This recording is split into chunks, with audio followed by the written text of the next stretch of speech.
Okay. So have you ever felt like totally overwhelmed by the amount of information out there? Oh, absolutely. Articles, videos, books, it never stops. Right. And keeping up with it all. It's like a full-time job. So imagine if there was this like AI assistant that could do all that for you.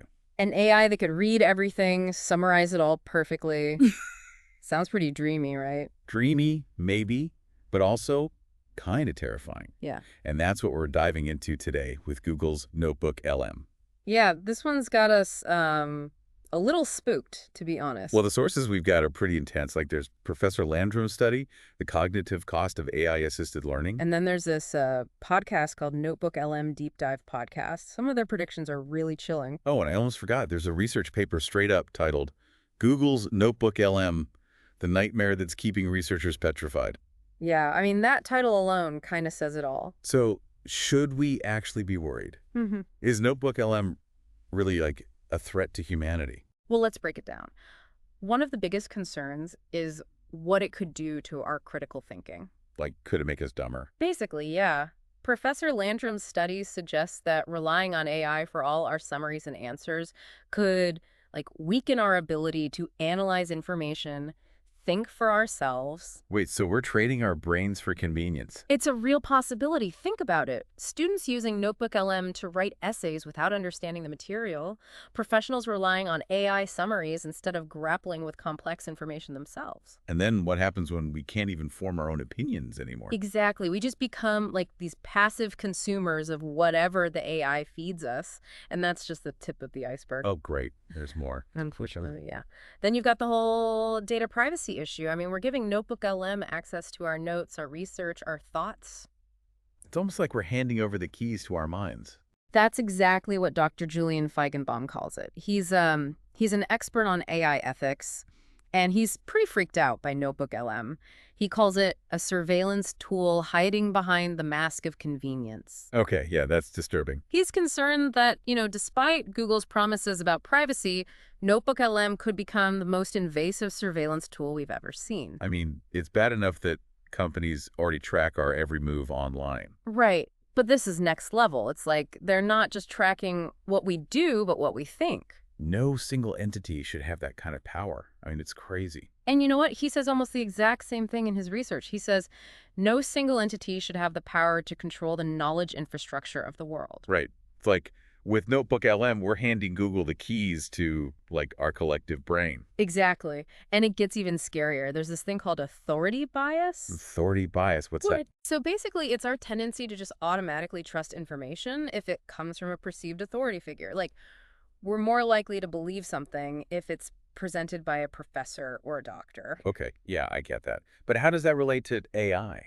Well, Professor Edward Zhang, a researcher who focuses on the reliability of AI systems, he says that with AI, we're even more susceptible to this bias. Like, we just assume the AI must be right because it's, artificial intelligence. Exactly. We think it must be objective, unbiased, all-knowing. But that's not necessarily true. And Professor Zhang warns that NotebookLM replaces expertise with convenience and encourages an over-reliance on an imperfect machine. So we could end up less informed because we're replacing our own judgment with an AI that might actually be flawed. It's a real danger. And you know what? That NotebookLM Deep Dive podcast we talked about earlier, they describe it perfectly. They call NotebookLM the farthest AI has gone in blurring the line between human cognition and machine automation. And that's when it starts to feel really unsettling. It does, right. Like, are we losing ourselves in the process? Yeah. And there's this even darker idea from Dr. Marjorie Kessler's article, The Death of the Mind. Oh, wow, that title doesn't sound promising. No, it doesn't. And she basically argues that we are witnessing the last generation of independent human thinkers. Wow. Okay, hold on. So we've got potential critical thinking suppression, a massive invasion of privacy, false confidence running rampant, and now the potential death of the human mind. Anything else I should be worried about? Actually, yes. There's one more thing. The research and that podcast both point to a truly terrifying worst-case scenario AI totalitarianism. Wait, AI totalitarianism, like robots taking over the world? Not exactly robots, but think about how much power algorithms already have over our lives. Like social media algorithms dictating what we see and who we interact with online. But that's true. It's kind of creepy when you think about it. Now, imagine an AI that has access to all of our data. our thoughts, our feelings, our habits, an AI that can predict our every move and influence our every decision. So it's like Big Brother on steroids. Exactly. And the podcast actually describes what that world might look like. Algorithms deciding everything for us, our jobs, our relationships, even our beliefs. Okay, that's definitely nightmare fuel. But is there any hope? Can we do anything to prevent this from happening? I wouldn't say prevent, but we can try to mitigate the risks. The first step is just acknowledging the problem, right? We can't pretend this isn't happening. So awareness is key. But what about action? What can we actually do? Well, the research actually suggests that we need robust regulation of AI development, like clear laws and ethical frameworks. So basically, we need to treat AI like we treat nuclear weapons. Pretty much, yeah. The stakes are just as high. And just like with nuclear weapons, we need global cooperation to make sure this technology is developed responsibly. That's a tall order, especially with the world being, the way it is. It is, but it's absolutely essential if we want to prevent AI from being used for harmful purposes. And it's not just on governments and corporations to act. We all have a role to play. Wait, really? What can we as individuals do? Well, for one, we need to become more AI literate. AI literate. What does that even mean? Basically, it means understanding how AI works, what it can do, what its limitations are.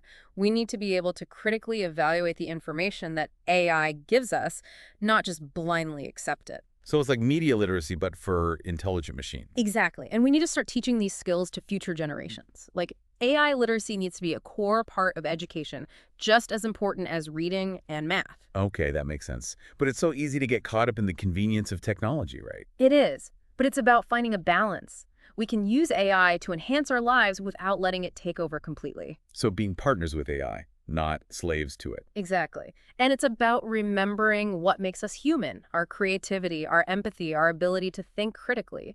These are the things that AI can't replicate, and they're the things we need to protect. It's about making sure that AI serves humanity, not the other way around. Exactly. And recognizing that the future of AI isn't set in stone, it's still being written. And we all have a role to play in shaping that story. That's actually quite empowering. Yeah. So instead of feeling paralyzed by fear, we can choose to be active participants in creating a better future with AI. Absolutely. But it all starts with being informed, engaged, and willing to have these tough conversations. And that's what we're doing right here, right? Having an open and honest conversation about the potential risks and benefits of AI and what we can do to ensure a positive future. Yes. And this is just the beginning. We need to keep asking questions, challenging assumptions, and pushing for change. And remember, this isn't just about technology. It's about humanity. Exactly. AI is a reflection of ourselves, our values, our aspirations, and our fears. The choices we make today will determine the world we create for ourselves and for future generations. Okay, that is a lot to think about. We've covered so much in this deep dive into the potential perils of NotebookLM, from the dangers to, the steps we can take to ensure a positive future for AI. It is a lot. And honestly, after diving into all this research and listening to that podcast, I'm feeling pretty uneasy about NotebookLM myself. Uneasy. I'm straight up terrified. And the scariest part is that it all starts so innocently, you know? Like, who wouldn't want an AI assistant that can help them learn and work more efficiently? Right. It's tempting, and that's what makes it so insidious. It's like a slippery slope. We embrace the convenience, the efficiency, the allure of AI doing the heavy lifting, and before we know it, we're completely dependent. It's like we're trading our autonomy for convenience. And the scariest thing is, this isn't some hypothetical future. It's happening right now. You're absolutely right. We can already see the warning signs. Students using AI to write essays without even understanding what they're writing about. Professionals relying on AI-generated summaries instead of actually engaging with complex information. And it's not just about the individual impact, right? It's about the broader societal implications. What happens to democracy, to innovation, to progress if we lose our ability to think critically and independently? That's the question that keeps me up at night. A society of passive consumers, easily swayed by AI-generated narratives, unable to discern truth from falsehood. That's a recipe for disaster. It's like we're sleepwalking into a dystopian future, and most people aren't even aware of the danger. Exactly. And that's why it's so crucial to have these conversations, to raise awareness, to educate people about the potential risks of AI. We need to wake people up before it's too late. We need to pull the fire alarm. But let's be real, AI is here to stay. It is, and it does have the potential to do a lot of good in the world. Like, it can help us solve some of the most pressing challenges facing humanity: climate change, disease, poverty. So it's not about rejecting AI outright. It's about using it wisely, ethically, responsibly. Exactly. It's about ensuring that AI serves humanity, not the other way around. And to do that, we need to be vigilant, stay informed, and keep asking tough questions. And never stop thinking for ourselves. Exactly. We need to nurture our critical thinking skills, our creativity, our empathy, our humanity. Those are the things that will ultimately set us apart from machines. So what's the takeaway here? What's the one thing you want our listeners to remember from this deep dive into the potential perils of NotebookLM? I think the most important message is this: the future of AI is not predetermined. It's a choice, and that choice belongs to us. We can choose to sleepwalk into a dystopian future where AI controls our lives, or we can choose to create a future where AI empowers us to be more human, more compassionate, more connected, more alive. Powerful stuff. And a reminder that we all have a responsibility to shape the future we want. But how do we actually do that? Where do we even begin? Well, first and foremost, we need to educate ourselves. We need to learn about AI, understand its potential benefits and risks, and develop the critical thinking skills necessary to navigate this rapidly evolving landscape. So AI literacy is key. But what else can we do? We need to demand transparency and accountability from those who are developing and deploying AI.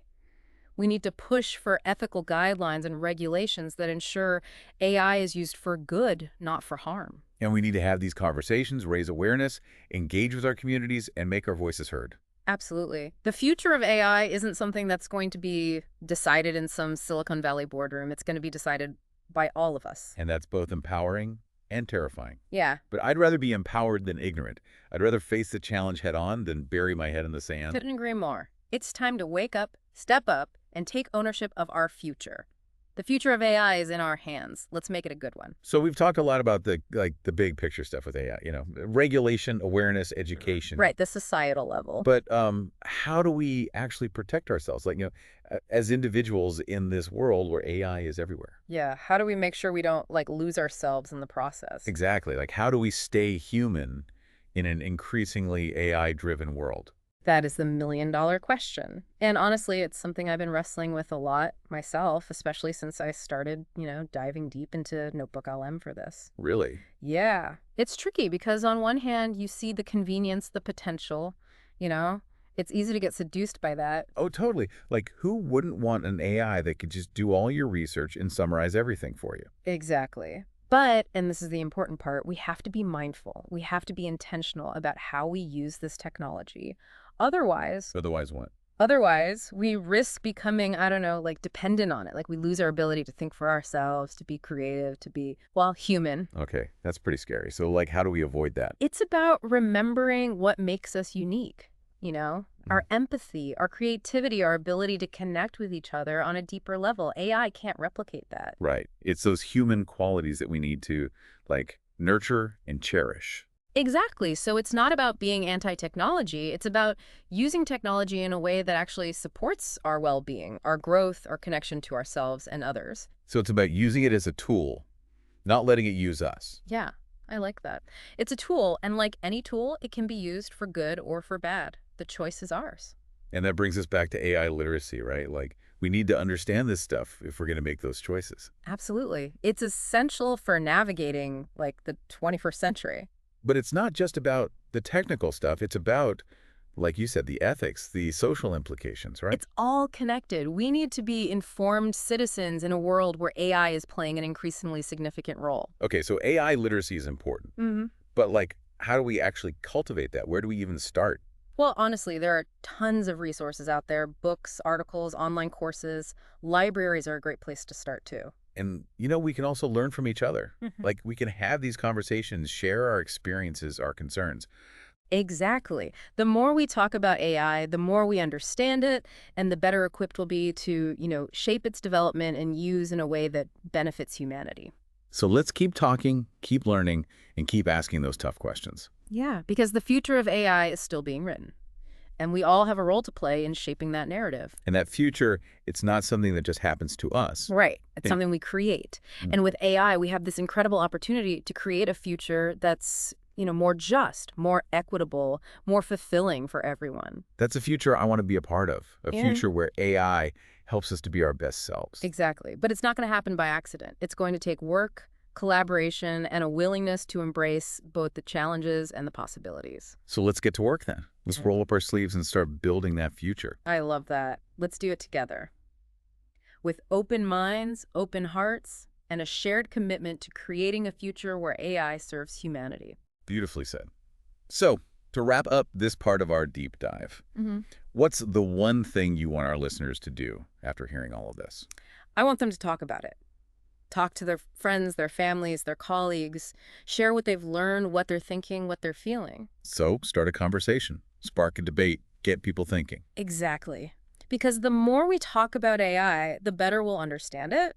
And the better we understand it, the more likely we are to shape its development in a way that aligns with our values. So let's get talking, folks. The future of AI is in our hands. Let's make it a good one. Yeah. We spend a lot of time talking about AI in like this big abstract sense. The societal impacts, the ethical dilemmas. Right, exactly. But this whole deep dive into NotebookLM, it's got me thinking, how do we protect our own minds? Oh, man, that's the real question, isn't it? And honestly, it's something I've been struggling with ever since I started really digging into this stuff. Really? Yeah, I mean, at first you see all the potential, the convenience. It's like, wow, this could make my life so much easier, you know? Oh, absolutely. I mean, who wouldn't want an AI that could do all your research and summarize everything perfectly? Right. But then I started noticing this shift in myself. A shift. Like, what do you mean? It's hard to describe. It was like my brain was getting lazy. Easy. Yeah, like I found myself skimming articles instead of really reading them, taking the AI's summaries at face value without, questioning them. Oh, wow. Yeah. So you actually experienced, firsthand, the downsides we've been talking about. I did. It was a real wake-up call. And it made me realize that the scariest thing about AI isn't some, robot takeover or whatever. It's what it does to us. Like it changes how we think. Exactly. It erodes our critical thinking skills, our curiosity, our ability to, question things. It's like we're losing those, core mental muscles that make us human.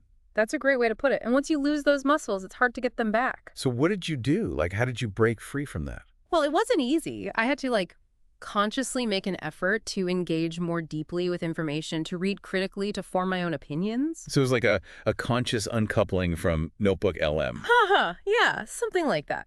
And honestly, it's an ongoing process. Every day, I have to remind myself to resist the easy way out. Because it's so tempting, right? Oh, totally.